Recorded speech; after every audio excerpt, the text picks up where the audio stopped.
السلام عليكم ورحمة الله وبركاته. الحمد لله رب العالمين، وبه نستعين على أمر الدنيا والدين، والصلاة والسلام على أشرف الأنبياء والمرسلين سيدنا محمد وعلى آله وصحبه أجمعين. أما بعد. Pertama, Alhamdulillah Rabbil Alamin. Kedua, Allahumma sholli sayyidina Muhammad wa ala sayyidina Muhammad. Ketika aku sayang kepada orang tuaku dan aku sayang kepada kalian semuanya.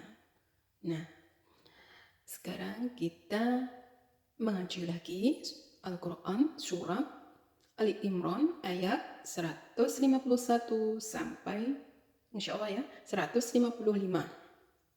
Dengarkan baik-baik, perhatikan dengan tenang. Semoga Allah memberi rahmat kepadaku dan memberi rahmat kepada kalian semuanya.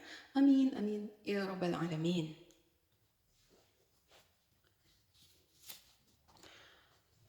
أعوذ بالله من الشيطان الرجيم بسم الله الرحمن الرحيم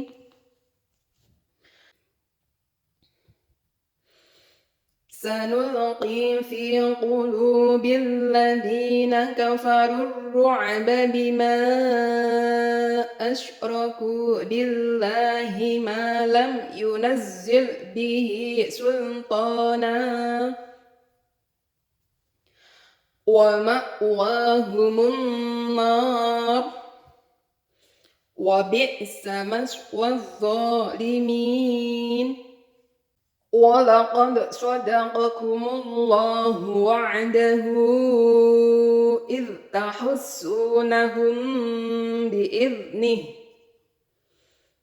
حتى إذا فشلتم وتنازعتم في الأمر وعصيتم من بعد ما أراكم ما تحبون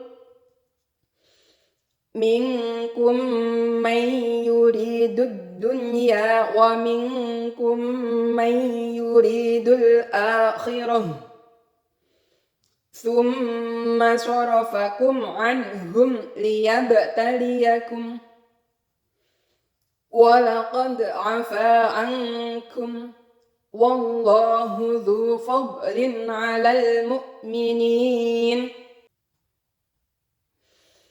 إذ تصعدون ولا تلوون على أحد والرسول يدعوكم في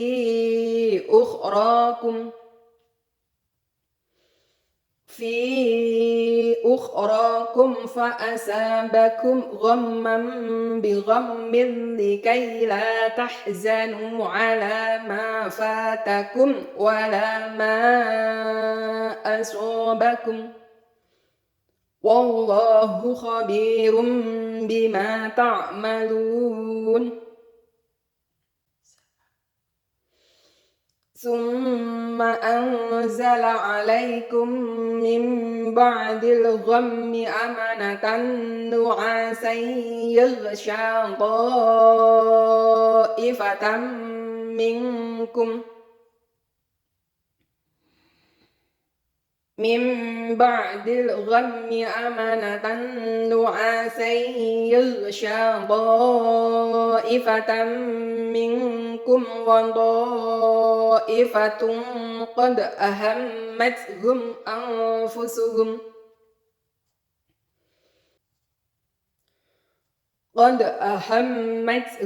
أنفسهم يظنون بالله غير الحق ظن الجاهلية يقولون هل لنا من الأمر من شيء قل إن الأمر كله لله يخفون في أنفسهم ما لا يبدون لك يقولون لو كان لنا من الأمر شيء ما قتلنا هاهنا قل لو كنتم في بيوتكم لبرز الذين كتب عليهم القتل إلى مضاجعهم وليبتلي الله ما في صدوركم وليمحص ما في قلوبكم والله عليم بذات الصدور إن الذين تولوا منكم يوم التقى الجمعان إن الذين تولوا منكم يوم التقى الجمعان إنما استزلهم الشيطان ببعض ما كسبوا ولقد عفى الله عنهم إن الله غفور حليم صدق الله العظيم. Alhamdulillahirrabbilalamin. Belajar tartil sudah, nanti diteliti ya, kalau ada salahnya tempatnya kita tahu dan bisa dibetulkan. Sekarang kita mengaji tafsirnya. Apa sih maknanya? Apa sih isi kandungannya? Dan nanti pelajaran apa yang kita dapat dari pelajaran wahyu ilahi.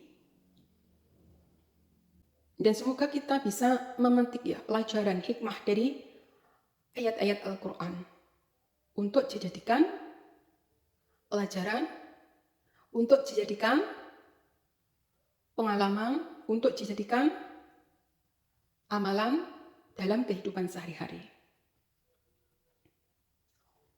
Dengarkan baik-baik, perhatikan dengan tenang. Semoga Allah memberi rahmat kepadaku dan memberi rahmat kepada kalian semuanya. Amin, amin, ya Rabbal Alamin. Surat Ali Imran ayat 151. Aku berlindung kepada Allah dari godaan syaitan yang terkutuk dengan menyebut asma Allah yang maha pengasih lagi maha penyayang. Ayat 151. Akan kami masukkan ke dalam hati orang-orang kafir rasa takut, disebabkan mereka mempersekutukan Allah dengan sesuatu yang Allah sendiri tidak menurunkan keterangan tentang itu. Tempat kembali mereka ialah neraka, dan itulah seburuk-buruk tempat tinggal orang-orang yang zalim. Nah, ini menerangkan tentang ajakan orang-orang kafir ya, waspada terhadap ajakan orang-orang kafir. Ini peringatan untuk orang-orang yang beriman agar hati-hati. Sebab apa? Orang-orang beriman itu pasti ada yang tertarik ya, mungkin karena keduniaan seperti hawa nafsu ya. Contohnya apa ya? Orang Islam ya, kemudian menikah dengan non Islam mungkin karena ya hawa nafsu ya, padahal itu kan tidak dibolehkan, sehingga mereka keluar dari agama Islam. Na'udzubillah min dzalik, hanya karena cinta ya, yang terlarang ya, hanya cinta hawa nafsu mereka mengorbankan agamanya. Na'udzubillah min dzalik. Yang sebaiknya kalau sebagai umat Islam ya, yang benar ya, kita mengajak mereka yang kafir ke dalam Islam, enggak malah kita keluar dari agama Islam. Gitu ya. Jadi agama Islam jangan sampai tergoyahkan. Kalau mereka memang benar-benar cinta, pasti mereka akan mengejar kamu. Berarti kamu itu dicintai. Sehingga mereka bisa masuk Islam, menjadi selamat bersama kamu. Lah, tetapi kamu saking cintanya kepada mereka, lah kamu mengorbankan agamamu sehingga kamu terjerumus ke dalam neraka yang menyala-nyala. Ini di dalam Islam ya. Keterangannya uang lek kafir tempatin neraka wis kuwi. Seburuk-buruk tempat tinggal ya. Wis diterangne ning kok kene. Apa ya enggak wedi ngono lho. Wis diterangne koyo neraka. Kadang orang itu berkata, neraka koyo apa iki? Panitia neraka ya. Nah, kata-kata seperti itu koyo ruwo ya. Nah, kata-kata itu enggak punya iman padahal Allah itu memerintahkan untuk mengimani yang gaib seperti surga, neraka. Itu kan ada. Jin, iblis itu ada enggak kelihatan. Yang gaib itu tapi kita harus meyakini itu ada. Nah,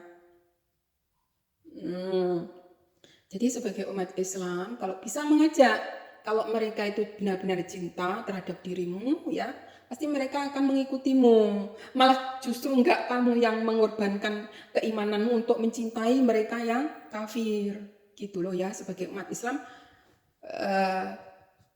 yang benar, yang kamu imani, jangan sampai runtuh hanya karena hawa nafsu belaka. Sebab apa?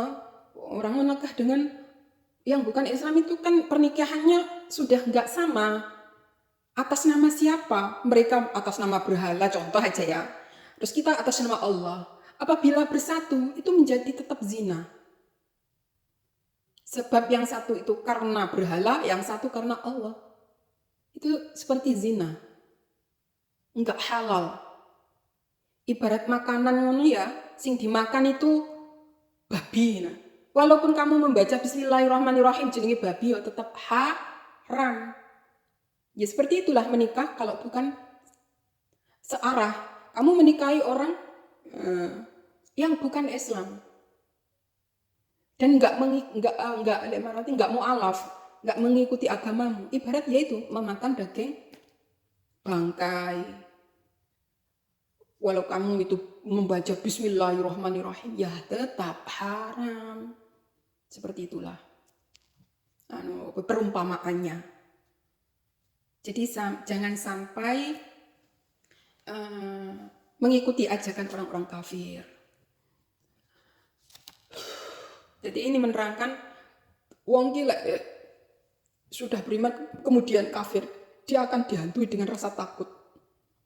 Rasa takutnya bagaimana?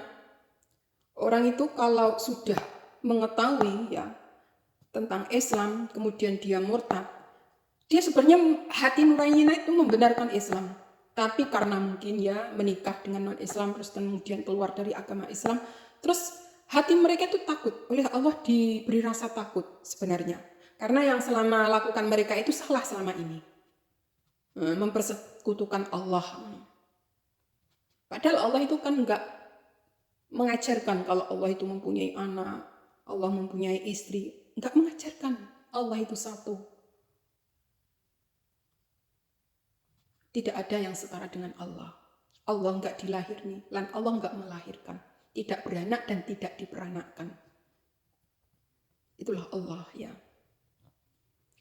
Nah, kalau Allah itu banyak, wah rusak dunia ini. Matahari ini, seumpama Tuhannya lebih dari satu matahari ini banyak sekali. Dunia ya gosong. Menciptakan bumi satu dengan bumi yang lainnya, satu menciptakan laginya. Yang satu menciptakan lagi, yang satu menciptakan, rusak. Kalau Tuhan itu banyak. Mempunyai kehendak sendiri-sendiri. Yang satu ingin mematikan, yang satu ingin menghidupkan. Terus akhirnya perang Tuhan sesama Tuhan. Ya kalau kita pikir secara logika aja ya salah ya. Makanya Tuhan itu satu ya, tempat bergantung semuanya makhluknya. Tidak beranak dan tidak diperanakkan, dan tidak ada yang setara dengan Allah. Gak enek sing nandingi, gak enek sing menyamai. Gusti Allah itu zatnya tidak seperti makhluknya. Nah, itulah jadi kon mengimani bahwa Allah itu satu. Tidak ada Tuhan selain Allah, dan Nabi Muhammad utusan Allah. Setelah itu mengikuti syariatnya, ajaran Islam, itu akan selamat. Tetapi kalau kafir, ya wis kafir, nggak mengikuti Islam, padahal mereka sudah mendengar, mereka sudah mengetahui. Nah, maka tempatnya neraka jahanam. Sebab sudah ada utusan atau seorang rasul yang memberi risalah kepada manusia, memberi petunjuk yang benar, tetapi mereka tidak mengikuti, malah justru mengikuti petunjuk yang salah, ya. Maka tempatnya adalah neraka jahanam. Na'udzubillahi min dzalik, na'udzubillahi min dzalik. Itulah isi kandungan dari ayat 151. Sekarang kita menerangkan sebab-sebab kekalahan umat Islam di dalam perang Uhud. 152. Dan sesungguhnya Allah telah memenuhi janjinya kepada kamu ketika kamu membunuh mereka dengan izinnya sampai pada saat kamu lemah dan berselisih dalam urusan itu dan mendurhakai perintah Rasul sesudah Allah memperlihatkan kepadamu apa yang kamu sukai. Di antaramu ada orang yang menghendaki dunia dan di antara kamu ada orang yang menghendaki akhirat. Kemudian Allah memalingkan kamu dari mereka untuk menguji kamu, dan sesungguhnya Allah telah memaafkan kamu, dan Allah mempunyai karunia yang dilimpahkan atas orang-orang yang beriman. Nah, ini perang Uhud mengalami kekalahan ya.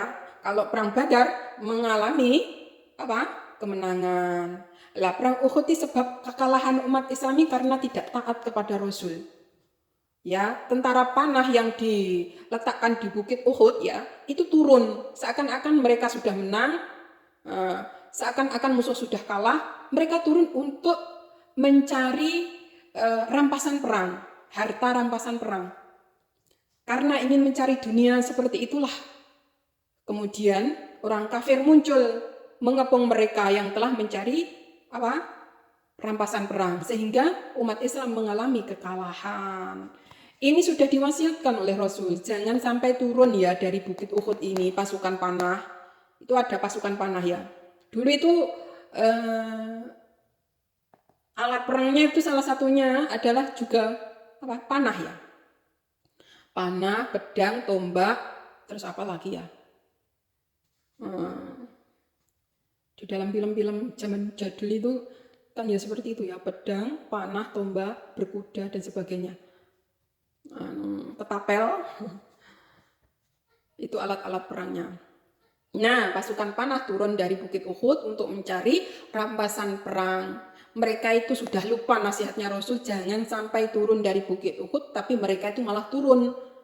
Lah, akhirnya dikepung oleh musuhnya.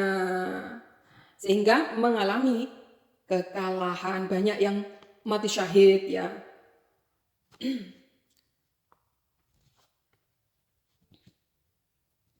Barang siapa yang mencari dunia yo, entuk dunia kuwi ya. Wong enggak mengikuti nasihat Rasulullah ingin mencari harta rampasan benar, entuk ya dunia tok. Tetapi enggak mencari akhirat ya. Dia mengikuti aturan Rasulullah, taat kepada Rasulullah, sehingga dia mendapat pahala akhirat. Nah, tetapi itu semuanya dimaafkan oleh Allah. Maklumlah jenenge untuk kelihatannya sudah menang ya. Kelihatannya itu sudah memang musuh sudah kalah, sehingga mereka itu turun mencari harta rampasan perang. Ternyata musuhnya masih ada. Gitu loh ya. Makanya mentaati Rasulullah itu sangatlah penting pada zaman itu.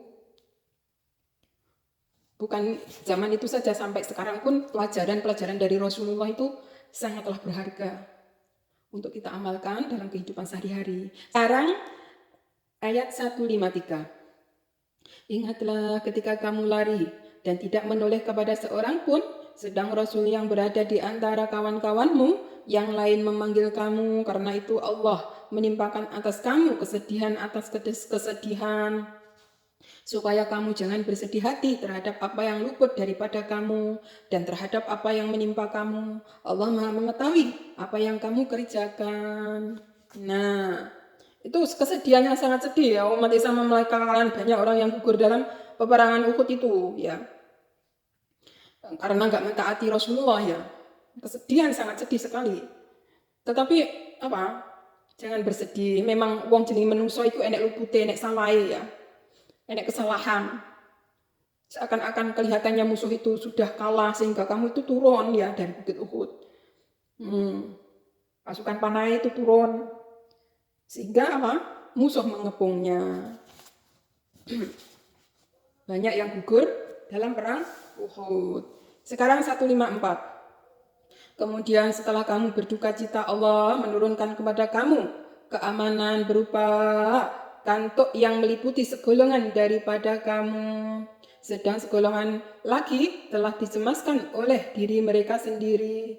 Mereka menyangka yang tidak benar terhadap Allah seperti sangkaan jahiliyah. Mereka berkata, apakah ada bagi kita barang sesuatu hak campur tangan dalam urusan ini? Katakanlah, sesungguhnya urusan itu seluruhnya di tangan Allah. Mereka menyembunyikan dalam hati mereka apa yang tidak mereka terangkan kepadamu. Mereka berkata, sekiranya ada bagi kita barang sesuatu hak campur tangan dalam urusan ini, niscaya kita tidak akan dibunuh, dikalahkan di sini. Katakanlah, sekiranya kamu berada di rumahmu, niscaya orang-orang yang telah ditakdirkan akan mati terbunuh itu keluar juga ke tempat mereka terbunuh. Dan Allah berbuat demikian untuk menguji apa yang ada dalam dadamu dan untuk membersihkan apa yang ada dalam hatimu. Allah Maha mengetahui isi hati. Itu memang mengalami kekalahan ya umat Islam. Terbunuh dalam perang Uhud. Ya. Itulah yang ditakdirkan Allah. Kalau Allah itu menakdirkan akan mati terbunuh ya. Walaupun dia itu enggak melok perang. Ya jalane terbunuh panggah eneng ae. Walaupun dia di tempat rumahnya, ya panggah tetap terbunuh. Tetap mati ya. Mbok jalane wong sudah ketentuan Allah.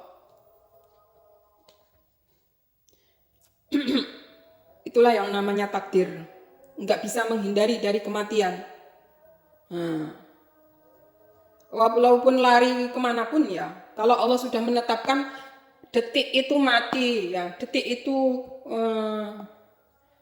dicabut nyawanya oleh Allah. Ya 1001 jalan untuk kematian itu selalu ada. Itulah ketentuan ketetapan Allah terhadap orang hidup dan mati itu memang sudah ditentukan oleh Allah. Embuh dalane reno-reno carane Allah itu mencabut nyawa makhluknya. Ada yang dengan cara sakit, ada yang tidak sakit, kemudian ya ada yang mati, ada yang dibunuh. Terus nanggulilahin dalik. Jangan sampai bunuh diri, karena bunuh diri itu suatu dosa besar. Orang yang putus asa, tidak mensyukuri nikmat hidup, berarti ya nggak mensyukuri nikmatnya Allah ya. Makanya orang yang bunuh diri itu dosa besar.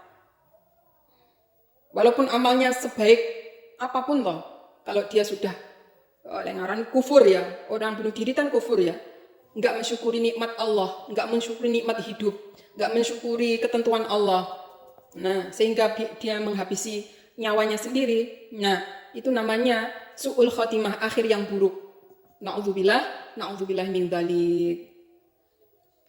Tetapi dalam perang Uhud itu memang banyak kekalahan umat Islam, yaitu karena tidak mengikuti nasihatnya Rasulullah, mungkin karena keduniaan mencari harta rampasan perang, sehingga mereka dikalahkan oleh musuh. Nah, mereka banyak yang terbunuh, tapi semua itu adalah ketentuan dan ketetapan Allah. Mati, hidup itu memang sudah ditakdirkan oleh Allah ya. Untuk jadikan pelajaran manusia ya. Nah, walaupun mati itu walaupun tidak perang, kamu di dalam rumahmu ya. Kalau ditakdirkan wafat ya wafat gitu loh maksudnya ya. Ketentuan dan ketetapan Allah itu sudah ditetapkan sejak zaman azali, namanya takdir. 155. Sesungguhnya orang-orang yang berpaling di antaramu pada hari bertemu dua pasukan itu hanya saja mereka digelincirkan oleh setan disebabkan sebagian kesalahan yang telah mereka perbuat di masa lampau. Dan sesungguhnya Allah telah memberi maaf kepada mereka. Sesungguhnya Allah Maha Pengampun lagi Maha Penyantun. Nah, itulah kemahabesaran pengampunan Allah. Walaupun mereka itu salah tetap diampuni ya. Memang karena manusia itu tempatnya salah dan lupa.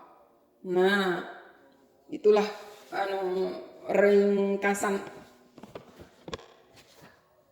keterangan dalam perang Uhud ya. Perang umat Islam mengalami kekalahan karena nggak mengikuti apa? Perintah Rasulullah, mendurhakai lah ngarani perintah Rasul. Karena apa? Melihat sesuatu yang disukai, maksudnya harta rampasan perang itu kan kelihatannya ya, pasukan panah itu di atas ya. Dia itu memang dinasihati Rasulullah jangan sampai turun ya. Nah, pasukan panah itu seakan-akan sudah mengalahkan musuh bergelimpangan. Lah, dia melihat harta rampasan perang itu begitu banyak, ngono loh. Di bawah itu, terus otomatis jenenge nafsu manusia itu ingin mengambil rampasan perang itu. Ternyata dari sisi lain musuh itu datang sehingga pasukan panah itu dikepung oleh musuh sehingga mengalami kekalahan gitu loh. Strategi ini Rasulullah sudah benar. Kalau seandainya itu pasukan panah tetap di atas ya di Bukit Uhud ya, terus seumpama musuh datang ya, pasti akan tetap bisa menyerang loh pasukan panah ini. Lah karena mereka itu sibuk mencari harta yang mereka sukai ya, sehingga musuh datang itu wis terkepung loh. Nah, itu sebabnya mengalami kekalahan dalam perang Uhud. Tapi semuanya itu dimaafkan oleh Allah. Sebab apa? Itulah kesalahan manusia yang hanya mencari keduniaan yang berakibat fatal ya. Sebab menjadi kalah perangnya karena hanya keduniaan saja. Tetapi kalau mereka yang mencari akhirat ya, contohnya tetap ingat perintah Rasulullah. Kalau Rasulullah panggahane kene yo ning kene ae ngono. Seumpama ya bisa mengalami kemenangan karena tidak mentaati Rasulullah lah mereka mengalami kekalahan, tapi dimaafkan oleh Allah.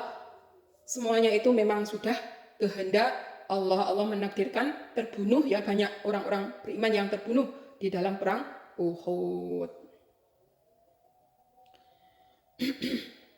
Jadi pelajaran apa yang dapat kita ambil dari ayat 151 sampai ayat 155? Yaitu dalam perang Uhud kalah karena tidak mentaati Rasul. Orang-orang Muslim lebih mencintai harta rampasan perang, sedang musuh di belakang banyak sekali. Maka dari itu orang Islam kalah dari orang kafir karena turun tergoda dengan harta rampasan perang yang menyilaukan mata yang mereka sukai. Nah, jadi itulah pelajaran. Sampai sekarang pun umat Islam kalau bisa mengikuti aturan-aturan Rasulullah, mengikuti ajaran Rasulullah, insya Allah diberi kemenangan. Karena Rasulullah itu komplit ya dalam memberi teladan dari awal sampai akhir hayatnya itu. Kalau orang itu berpedoman ya, mengikuti ajaran-ajaran Rasulullah, insya Allah selamat. Sebab apa? Rasulullah itu ibaratnya Al-Quran berjalan. Al-Quran hidup, Al-Quran berjalan. Jadi di seluruh hidupnya itu berdasarkan dengan amalan-amalan Al-Quran. Bahkan hadis-hadisnya itu bersumber ya dari Al-Quran. Ya. Nah,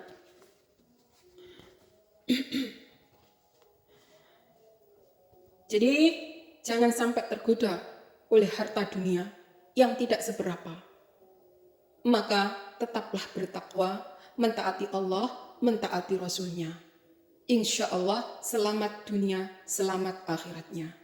Demikian surat Ali Imran ayat 151 sampai 155 sudah kita pelajari. Kalau ada yang benar boleh diikuti, kalau ada yang salah boleh dikritisi untuk membangun kedepannya lebih mengerti. Kurang lebihnya dari kami mohon diampuni dan mohon dimaklumi. Ihdinas siratal mustaqim. Wassalamualaikum warahmatullahi wabarakatuh.